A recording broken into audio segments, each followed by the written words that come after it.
From child abuse allegations to health hazards, a series of CBS News New York investigations raised safety questions at a Bright Horizons center in Manhattan. Now, that center at Columbus Circle is now closed. But what is the city doing to keep other daycares safe? Investigative reporter Tim McNicholas went to get some answers.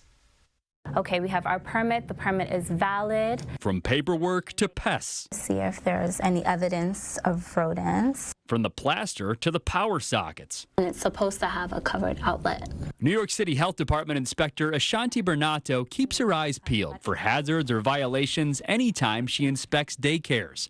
And now those daycares are required to publicly post their child care performance summaries, a recap of any inspections from the last year. It informs parents, visitors, how the program has done on previous inspections. The city says it updated the summary sheets and revived the de Blasio-era requirement this spring because it was paused during COVID. Last year, for example, the mom of a child at Bright Horizons at Columbus Circle says she learned of a health code violation not from a performance summary, but from a CBS News New York investigation. That violation was for an employee putting a cleaning solution with bleach in a water pitcher, which was then served to kids. Bright Horizons says that was an accident. Had it not been for you, I would have never known. Like, this was never communicated to us at all in any ways. And it's just really bad practice. We began with a promise: universal child care. It's one of the latest changes from City Hall as Mayor Mamdani works to expand free child care across the city.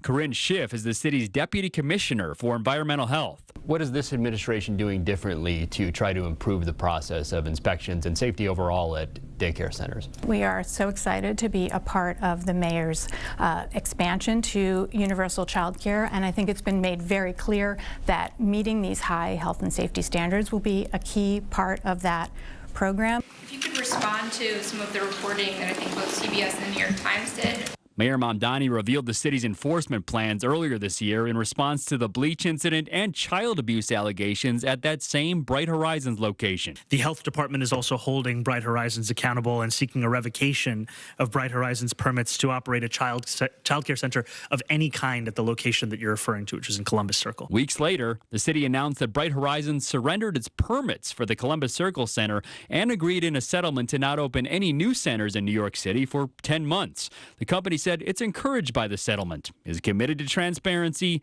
and had already taken corrective actions, including appointing a new leader of New York operations. If it's really a serious condition where we think that that program isn't operating safely, we will require that program to close, and we'll work with that provider to make those corrections. This is just a mock inspection conducted by the health department to show us what they're on the lookout for. Here I have my flashlight. But real results from Bernato and other inspectors are now being posted at daycares across the city. And parents hope that and other new initiatives can create real change and accountability. That is key information at a glance that parents and caregivers can use to learn how many children have been authorized to be on site at any one time. What are the ages of the children able to be in that child care program? And a quick look back. What was their inspection history like last year?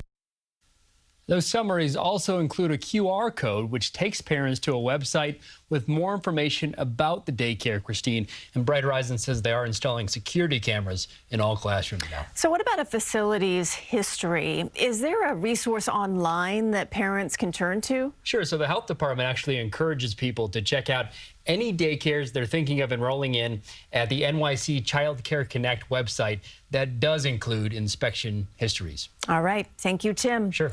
And if you have a story idea or a tip for our investigative team to look into, just scan the QR code there on your screen. Many of your tips do end up on our air.